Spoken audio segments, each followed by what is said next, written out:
ಪ್ರಾರಂಭಗೊಂಡಿದೆ. ದ್ವಿತೀಯ ಸುತ್ತಿನಲ್ಲಿ centre line ಸಮೀಪದಲ್ಲೇ ಹಗ್ಗ ಸುಭದ್ರವಾಗಿದೆ. ಸೆಂಟರ್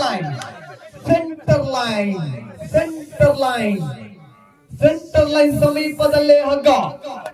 ಸೆಂಟರ್ ಲೈನ್ ಯಸ್ ಬದನಾಡಿಯ ಕಡೆಗೆ ಒಲುವ ಲಕ್ಷಣ. ಸೆಂಟರ್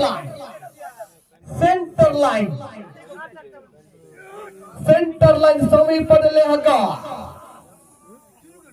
ಸೆಂಟರ್ ಲೈನ್ ಎರಡೂ ತಂಡ ಕೂಡ ಪ್ರಬಲ ಪೈಪೋಟಿಯ ಮುಖೇನವಾಗಿ ಸುತ್ತನ್ನು ಗೆಲ್ಲಲೇಬೇಕೆಂದು ಸೆಂಟರ್ ಲೈನ್ ಸಮೀಪದಲ್ಲೇ ಹಗ್ಗ ಸುಭದ್ರವಾಗುವುದರ ಮುಖೇನವಾಗಿ ಪ್ರಥಮ ಸೆಟ್ ಅನ್ನು ಗೆದ್ದುಕೊಂಡ ಬದನಾಡಿಯ ಪಾಳಯಕ್ಕೆ ಹಗ್ಗ. ಬದನಾಡಿಯ ಪಾಳಯದಲ್ಲಿ ಹಗ್ಗ ಸುಭದ್ರವಾಗುವ ಲಕ್ಷಣ. ಇಂಚುಗಳ ಮುನ್ನಡೆಯಷ್ಟೇ, ಇಂಚುಗಳ ಅಂತರದ ಮುಖೇನವಾಗಿ ಸೆಂಟರ್ ಲೈನ್. ಮತ್ತೆ ಬದನಾಡಿ